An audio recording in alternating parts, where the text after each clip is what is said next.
I am excited to talk with you today about being a survey administrator for the Youth Risk Behavior Survey, or YRBS, for Metro Nashville Public Schools.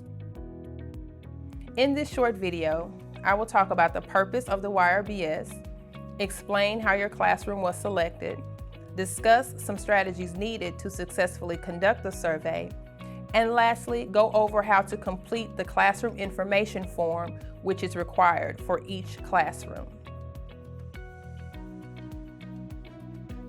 The YRBS was developed in 1990 by the Centers for Disease Control and Prevention, or CDC, to monitor the health behaviors of young people in the United States. The survey looks at 6 categories, including behaviors that contribute to unintentional injuries and violence, sexual behaviors related to unintended pregnancy and sexually transmitted diseases, including HIV infection, alcohol and other drug use, tobacco use, unhealthy dietary behaviors, and inadequate physical activity. These behaviors contribute to the leading causes of death and disability among youth and adults. The YRBS also measures the prevalence of obesity, asthma, and other health-related behaviors, plus sexual identity and sex of sexual contacts.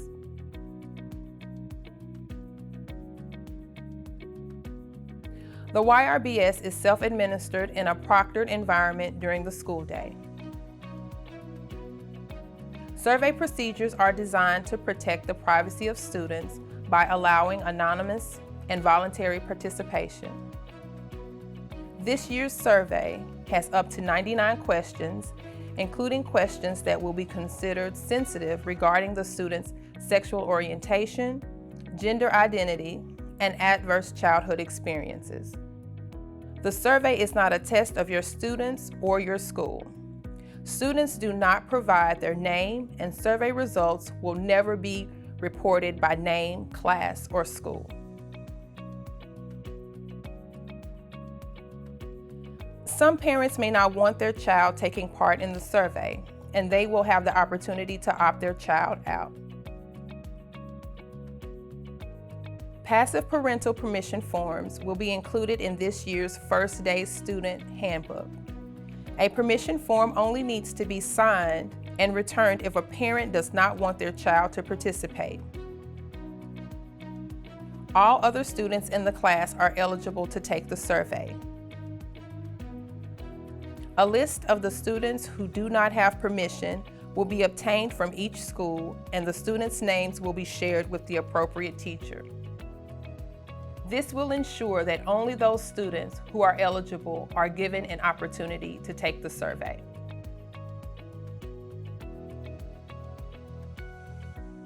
The quality and usefulness of these results depends largely on the procedures used to select and recruit schools and classrooms for participation in the survey. Logistically, it is not possible to survey every high school student, so a representative sample is randomly selected. The protocols developed and used by the CDC gives each eligible high school student a single and equal chance of being chosen. Your classroom has been randomly selected to participate and cannot be replaced. Therefore, your support is essential to the success of the survey. As adults, we often wonder if our young people tell the truth when taking surveys, and some of that depends in part on you. Like everything else in the classroom, the adult in the room does have a level of influence on the students. Here are some strategies to use. As a survey administrator, it is important that you set a serious tone. If the students see that you do not take it seriously, then neither will they. The survey should take 20 to 35 minutes to complete. Please allow the entire class period for all students to complete their survey. Avoid creating incentives to rush or finish early, such as the ability to do something fun or to finish an important academic task. If a student needs more than the designated class period, be open to writing that student an excused tardy to his or her next class. Have quiet, offline, low-key activities that students can do if they finish early. Remember, this survey is voluntary. If a student does not feel comfortable answering a question, they may skip it. If at any time a student wants to stop taking the survey, they can do so without any consequences. If needed, you can use the Student Frequently Asked Question Sheet to answer certain questions. For all other student questions, please say, "Do the best you can." If needed, provide a 5-minute warning before the end of class. To ensure student privacy, please recognize that students need privacy from teachers and proctors too. We ask that you remain at the front or back of the room. Please do not wander around the room and avoid looking at their screens. Privacy relies on trust. Always avoid speculating about students' answers or discussing any answers that you may have seen accidentally. Students are much more likely to be honest if they trust the adult in the room. How should you prepare your classroom? Prior to the testing date, please remind your students to bring their assigned or personal laptops to class, and if needed, have extra laptops available for them to use. Desks should be spaced apart. They should be far enough apart that one student should not be able to view the screen of another student. Technology is on and ready for the students to log in. The login screen should be projected on the board.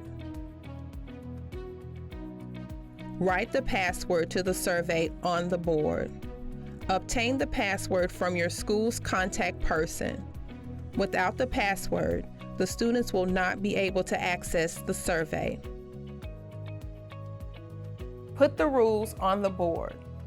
This includes, but is not limited to, no cell phones, no talking or moving around the room during the survey, no other web pages allowed. Stay on the thank you page once you are finished. Provide instruction on what students can do when they finish the survey. For example, complete a worksheet or do other assigned classwork. You will be provided a sufficient supply of sign-in cards for your students. Please distribute a sign-in card to each student in your class who has permission to participate. Each card will contain login instructions and a unique 5-digit access code. The student should use their unique access code to log into their survey. You may want to shuffle the cards prior to distribution to demonstrate to the students the randomness of their distribution. Before beginning the survey, please read the provided survey administrator's script aloud to your students. This provides the students with important information regarding their rights as a survey participant and should be read in its entirety. If you have been notified that any students have opted out, have a quiet activity for them to do during the administration of the survey, either in the classroom or another location. Please do not make this activity so appealing that other students opt out to take the survey as a result. Upon logging in, the student will see a brief set of instructions and an introduction. Each section of the survey has a short introduction. Students will be asked to review them carefully, then read each question and select their answer based on what they believe, know, or do. Students will navigate through the survey using the Go Back and Continue buttons at the bottom of the screen. Students should complete the survey in one setting, and their responses will be saved automatically as the student progresses through the survey. A progress bar will let the student track how far along they are in the questionnaire. When the student reaches the end of the survey, they can review their responses to make sure they have not skipped a question they want to answer. When finished, the student will select the Submit button and they are done. Once all students are finished, have all the students show you that they are on the Thank You page before closing the tab or browser. Lastly, every survey administrator will be asked to complete the classroom information form. This form should be filled out while the students are taking their survey. If for some reason your class did not participate in the survey, there is space on the bottom of the form to indicate the reason why. Once the form is completed, please give it to your school contact person. As a token of appreciation for your time and effort to participate, you will be sent an email with an electronic Walmart gift card attached.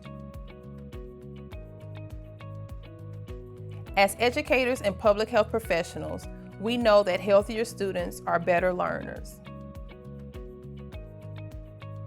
The YRBS data collected will be used to develop programs and policies that promote adolescent health, set health priority areas for our youth, identify gaps that exist in our community, and justify future funding opportunities that improve the health outcomes of our children. Thank you in advance for your assistance with this important student health initiative.